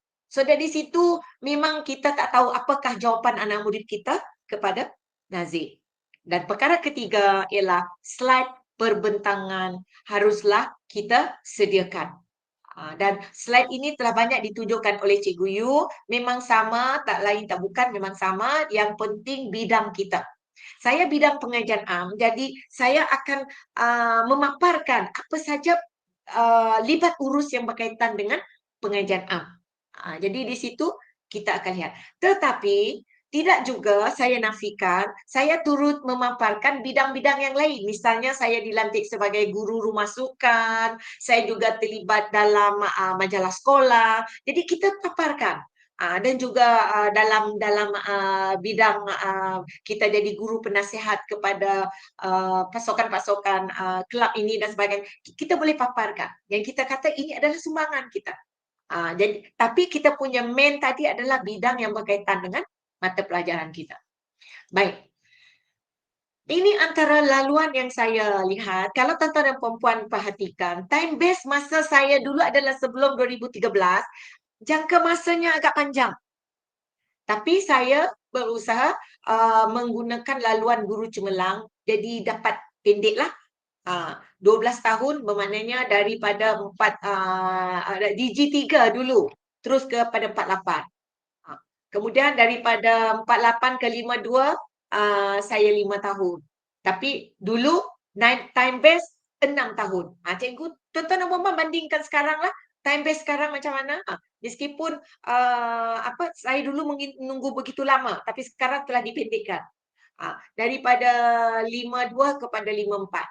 Okay. Untuk tuan-tuan dan puan-puan, saya 54, 2 kali saya memohon guru cemerlang. Permohonan pertama tidak berjaya. Saya tunggu tak berjaya, saya cuba lagi. Lepas tu, bila cuba lagi, pertengahan saya mencuba, time base saya pun sampai. Daripada time base, saya banyaklah nasihat mengatakan, oh Cikgu Nora, ambillah saja time base. Tapi kita rasa tercabar sebab kita memang minat kepada guru cemerlang. Tapi apabila time base kita hampir sangat-sangat dekat, pengetua pun menasihat kita ambil, jadi saya pun ambil lah time base pada 54. Namun rezeki itu kata orang tidak salah alamat apabila ada tawaran iklan pada tahun berikutnya, keluar grade HASI, yang mana kalau cikgu perhatikan iklan yang dipaparkan oleh Tuan Jaya tadi, bagi grade HASI di situ, dia memang meletakkan mesti sudah dinaikkan grade 54, 3 tahun berbaki bersara, itu saya masih lama lagi. Jadi kita rasa kita dapat, dan kalau anda ketua jabatan, mestilah melepaskan jawatan-jawatan tersebut. Dan guru tingkatan 6, hendaklah memohon mata pelajaran tingkatan 6. Okey, dan bagi guru cemerlang, dan dia mestilah bermula daripada pemangkuan guru cemerlang. Jadi bila saya tengok syarat-syarat yang ada kat situ, saya cuba. Meskipun yang mengatakan, oh sudah time base tak boleh. Kita memang minat guru cemerlang. Bidang kerja kita memang kita berusaha untuk menjadi yang terbaik di sekolah. Jadi kita cuba mohon. Alhamdulillah bila mohon, laluan itu memang dapat kita capai. Dan akhirnya pada 2017, sampai 5 tahun saja saya sampai ke grade tersebut. Dan cukup mencabar diri saya dan juga mencabar rakan-rakan yang lain. Maknanya guru kita sangatlah diberi penghormatan kepada guru, bukan setakat grade 54 tetapi kita juga dinaikkan kepada grade HASI. Jadi saya merayu rakan-rakan di sana, cubalah untuk memohon sehingga grade yang diberi kepada kita. Okey. Baik. Jadi saya kongsikan sedikit, ada sedikit masa lagi, 5 minit lebih kurang. Ini adalah daripada bahagian profesional guru. Apakah tujuan atau hala tuju guru cemerlang ini? Jangan kita beranggapan bila dah jadi guru cemerlang, kita merungut dengan kerja yang banyak.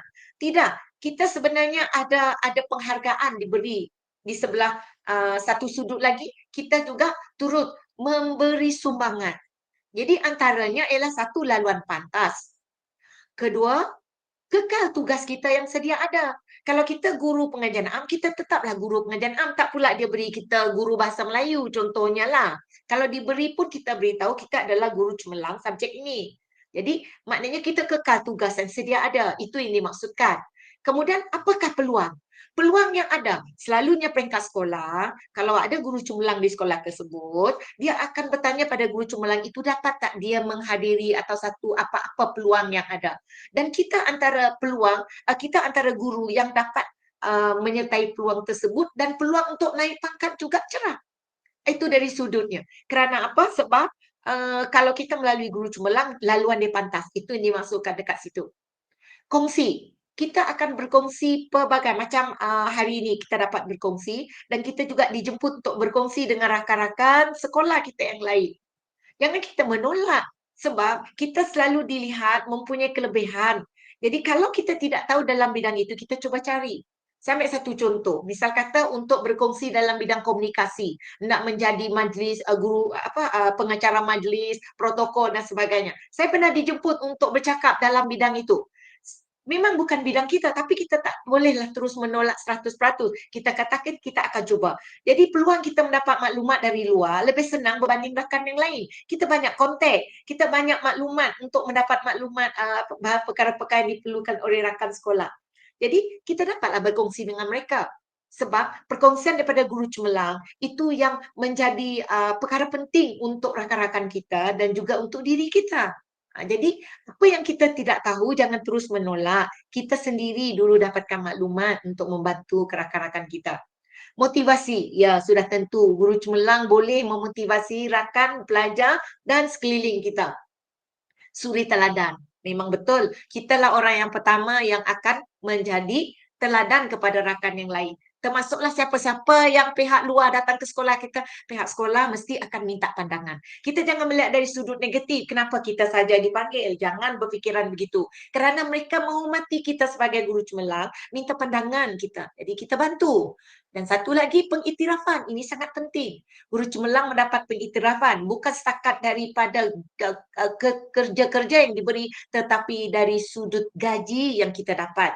Maka kita harus bersyukur dari situ. Dan juga pengiktirafan yang lain, di mana saja kita berada. Sama ada kita bermesyuarat di peringkat kebangsaan, negeri dan sebagainya.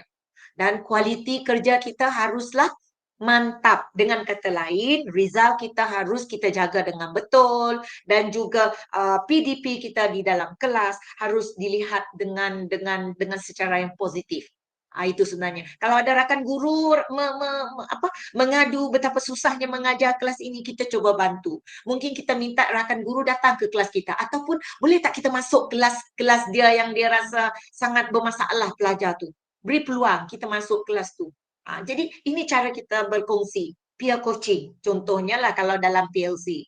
Okey. Dan akhir sekali saya ringkaskan peluang yang ada, antara peluang yang memang kita boleh sertai pelbagai seminar, kita dilantik sebagai jurulatih. Ini saya tidak nafikan. Sebagai guru cemerlang, kita akan melalui ini dan terima ini sebagai satu cabaran untuk kita berbakti. Penceramah pelbagai peringkat, guru sumber, berpotensi jadi pemeriksa, penggubal dan juga pergi ke pelbagai persidangan dalam dan luar negara. Baik, di sini saya cuba beri contoh beberapa pengalaman saya. Ini peringkat sumbangan profesional yang saya telah buat selama ini kepada rakan-rakan dalam dan luar negeri Sarawak. Okey, peningkatan profesional, peringkat sekolah bagaimana, peringkat negeri, peringkat kebangsaan dan peringkat antarabangsa. Memang kita juga turut menyaut seruan itu untuk meningkatkan profesionalisme kita. Kemudian bilang penulisan, kita coba aktifkan menulis, contohnya dalam bicara pendidik, menyahirkan modul, menulis satu kit untuk sekolah, buku subjek dalam bidang profes, contohnya dalam satu pertubuhan profesional. Kita cuba sumbangkan penulisan kita. Dan juga terbaru ni saya dijemput oleh kumpulan pensyarah cemerlang untuk menulis satu kaedah pedagogi suka. Jadi kita terima cabaran itu untuk menulis, berkongsi dengan mereka. Begitu juga inovasi. Saya tidak melihat inovasi ini suatu membebankan. Inovasi satu benda yang paling kecil pun, satu topik yang sangat ringkas kita perbaharui. Jadi kita boleh tingkat. Asalkan ada perubahan subjek pelajar kita daripada lemah kepada bagus, itu sudah menjadikan satu inovasi. Jadi kita murnikan. Ini antara contoh yang telah saya kongsikan, pengalaman gambar yang lepas-lepas. Baik. Anugerah-anugerah yang kita peroleh ini kita simpan dan rekod. Okey. Ini contoh-contoh bahan sokongan yang ada, termasuk saya dulu simpan-simpan kad-kad thank you, kad-kad tanya, kad-kad ucapan daripada pelajar. Bila dah moden sekarang ni ada ucapan WhatsApp dan sebagainya, kita simpan, kita screenshot. Ini adalah evidence kita, ya. Dan itu saja daripada saya, Cikgu Syam, ya. Okey. Terima kasih Puan Hajah Nora atas perkongsian yang mantap itu tadi. Okey, ayo rakan-rakan semua, masih sempat lagi anda untuk memohon guru cemerlang untuk tahun ni. Jom jadi guru cemerlang Okey, slot Q&A dibuka sekarang. Guru-guru diberi peluang untuk bertanya apa-apa sahaja soalan yang berkaitan dengan permohonan guru cemerlang bagi tahun 2023. Bagi guru-guru yang berada di Google Meet, anda boleh onkan saja mic dan ajukan soalan, dimohon perkenalkan diri dan nyatakan sekolah anda. Ataupun guru juga boleh menaip soalan di chat box ataupun guru juga boleh menaip soalan di menu Q&A itu untuk yang berada di Google Meet. Yang berada di Google Live, guru-guru boleh pergi ke laman web menti.com dan masukkan kod seperti dalam paparan, kemudian guru-guru bolehlah menaip soalan anda. Okey, dipersilakan.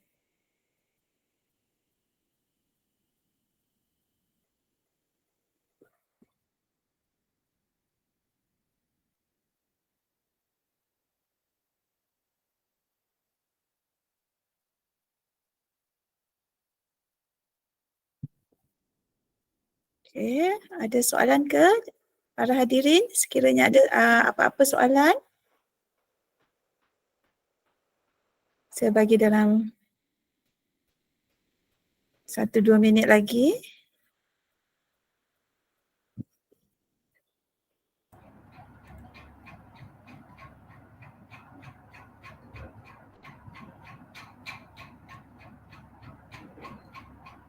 Halo, selamat petang Cikgu Nur Samsyah. Ya. Ya, Mr. Bong dari PPD Palawan di sini. Okey, Mr. Bong. Okey, silakan. Ya. Sama ada Cikgu Jaya masih bersama kita petang ni. Saya rasa masih. Halo, Cikgu Jaya. Masih. Okey, saya ingin mengajukan soalan untuk Cikgu Jaya. Daripada permohonan tahun lepas, guru-guru yang memohon setakat ini masih menunggu keputusan daripada pihak atasan lah. Ramai yang tertanya-tanya tentang keputusan permohonan. Boleh Cikgu Encik Jaya memberikan sedikit penjelasan tentang penungguan mereka tu bila akan berakhir rasanya. Terima kasih. Terima kasih Encik Jaya, silakan. Terima kasih Encik Bong dari PPD Padawan. Untuk makluman rakan-rakan, permohonan yang tahun lepas sebenarnya dijangka akan dikeluarkan pada akhir bulan ini ataupun paling lewat pun awal Ogos nanti. Tetapi seandainya tuan-tuan dan puan-puan yang sudah memohon tahun lepas tetapi belum dapat keputusan lagi, saya galakkan tuan-tuan dan puan-puan memohonlah. Sebab ia tidak menjejaskan. Contohnya, kalau tuan-tuan berjaya nanti, tuan-tuan dan puan-puan pun tidak rugi dah. Tapi sekiranya tuan-tuan dan puan-puan tidak dapat pada tahun lepas, tapi tahun ini mencuba juga, mana tahu tahun lepas dengan tahun ini dia tak sama.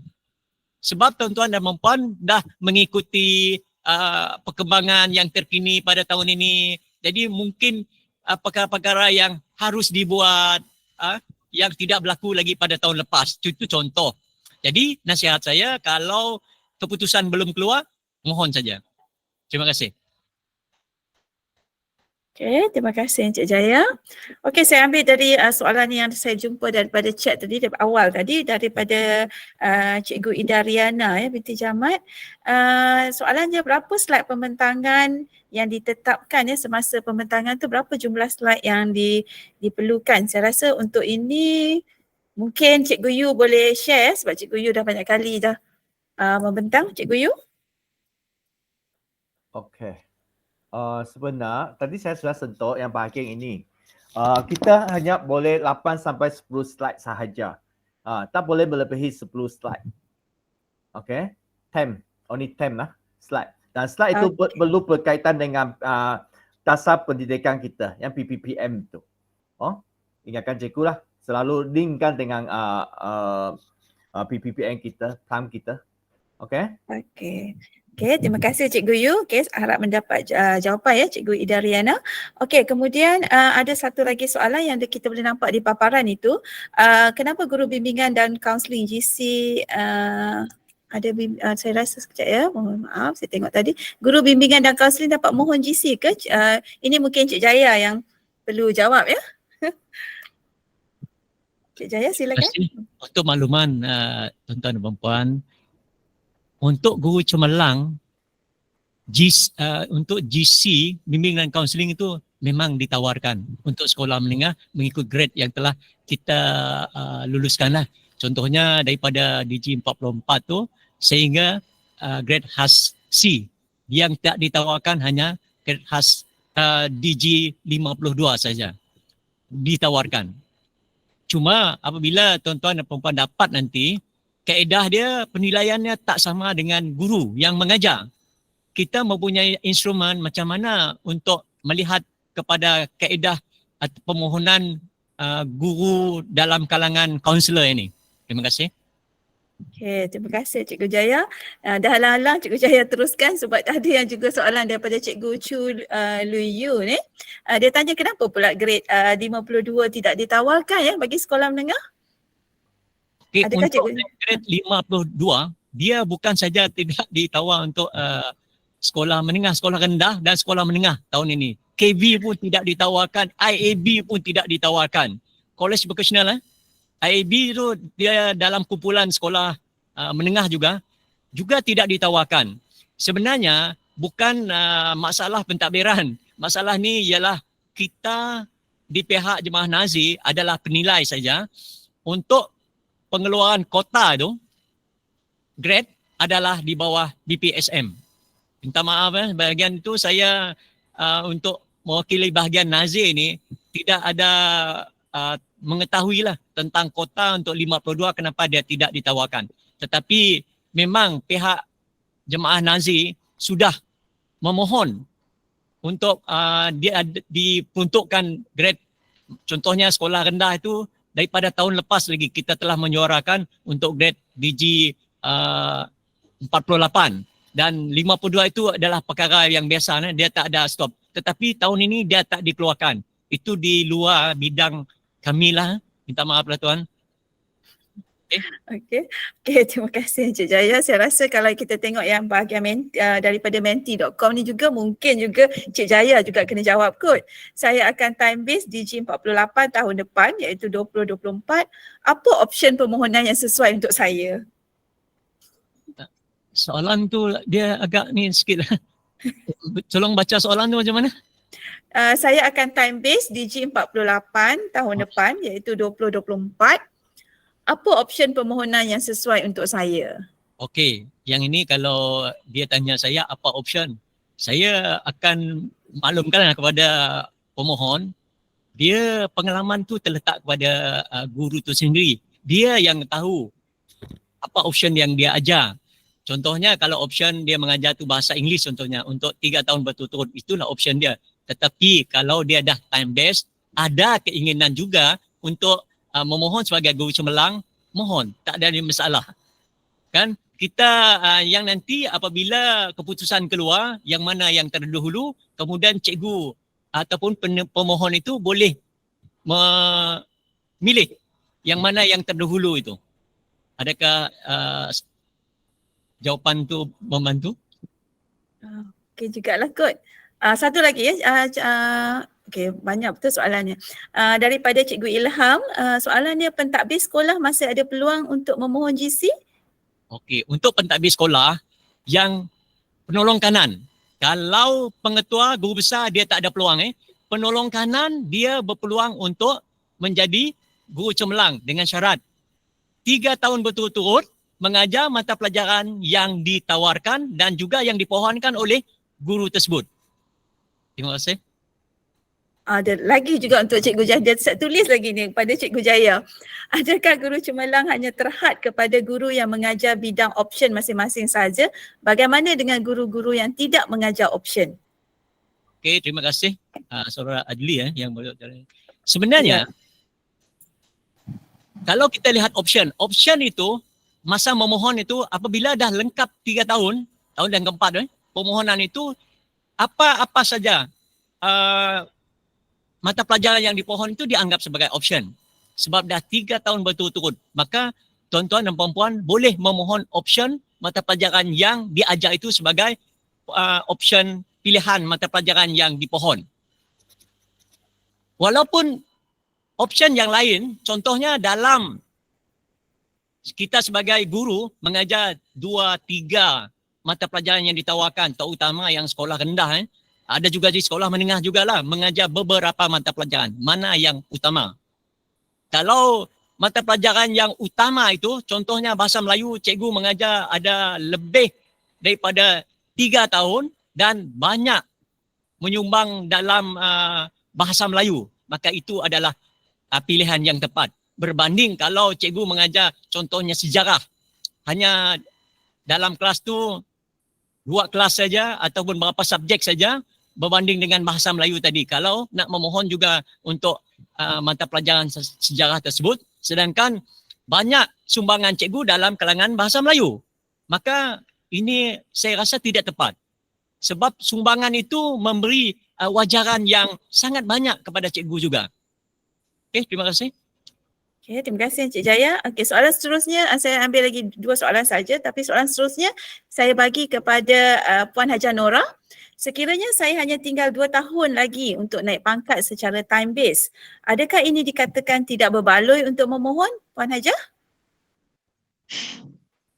Baik, sekiranya tinggal 2 tahun lagi untuk time base. 2 tahun tu maknanya kita masih ada peluang lagi untuk menunggu wujudnya guru cemerlang tersebut. Tapi bagi saya masih boleh memohon, sebab kalau 2 tahun tu maknanya kalau tahun tersebut masih ada berpeluang. Tapi kita kena tengok tahun sebelum itu adakah kita 3 tahun mengajar subjek yang sama. Itu maksudnya. Kalau kita 3 tahun mengajar subjek yang sama dan berbaki 2 tahun lagi untuk time base, tidak jadi halangan untuk kita memohon guru cemerlang tersebut. Kalau ada rezeki, maknanya kita akan dapat. Kira macam itulah. Itu yang saya cuba faham. Jawab soalan ke tidak? Okey. Okey, tunggu dulu Puan Hajar. Untuk soalan terakhir saya bagi Puan Hajar jugalah ya.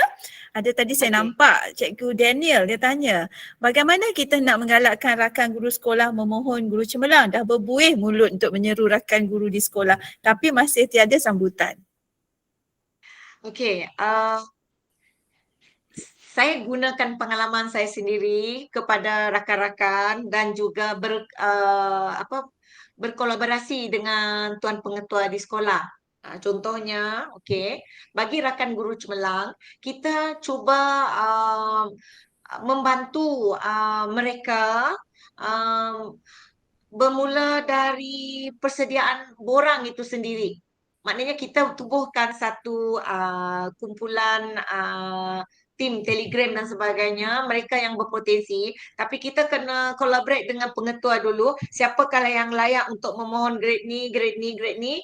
Kemudian kita kumpulkan mereka dalam satu kumpulan dan kita cuba memberi sedikit taklimat kepada mereka kenapa mereka kita invite. Kita katakan kita beritahu mereka berpotensi dan sebagainya. Dan di sini bagi saya peranan pengetua sekolah sangat perlu.